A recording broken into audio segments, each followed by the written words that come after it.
Good morning. Ngasigi runes ki reading hapetang yengse ko. Symbol ani lophoke ko sidagi symbol ani sidale ko n manba ma leire aduga ama sena katang ka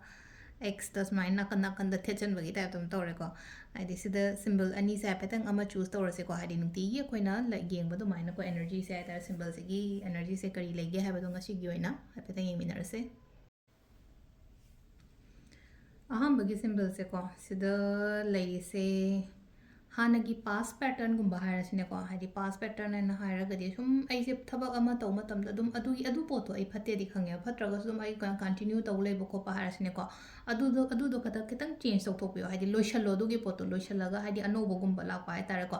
transform तौनबो होनोबो इसासे को हाइदि ऐ नहांगे ऐना लेरमिबा canoe दुदगी एता सिसे कानद्रे नत्रगा ऐना तौरमिबा से ऐंगोंदा कानदि हायरगदि थबक मक्ता हायरसिने को सिसे ऐंगोंदा कानबो फंगदे हायरगदि अदु Targe अनोबो options नत्रगा अनोबो canoe गुंबा हाइदि part गुंबा येंबा दा अनोबो लंबी गुंबा कैगुंबा दुमाइना येंबा याइको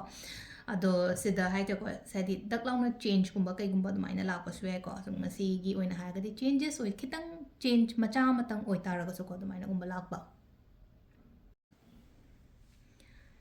सिगी number 2 की symbol से सिदा इन एक्सप्लेन तौगिदोगा चप मानना दुमाइ लाइको सिदासु हाइड्र ट्रांसफॉर्मेशन चेंजेस करी क्रास माइना लापा ओइना ओइको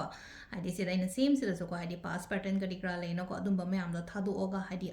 अनौबा इनौं नौना कैनो म होबा हाइतारे को होप थमो अइना तौदोरी बथबा इंगांग सिदा को हाइदि होप फेथ लेट्रगदि कमाइना तौगनी खोइना थबा अमा तौ मतमदको अदुदुना हाइदि तौदोरिबा थबक लाक्तोरिबा पोट मयाम से यामना क्लियर ओहेनबको अनौबा कैनोम ऐ होगे काइना खल्लगदिको हाइदि पुरा फुल ट्रस्ट थमोबा सिदा अइना तौदोरी थबक से एंगोंदा कानगनी हाइबगिको अमाइ तौरगा अदु सिदा लेरे खोगी ngasiगी runes की रीडिंग से को मैम थैंक यू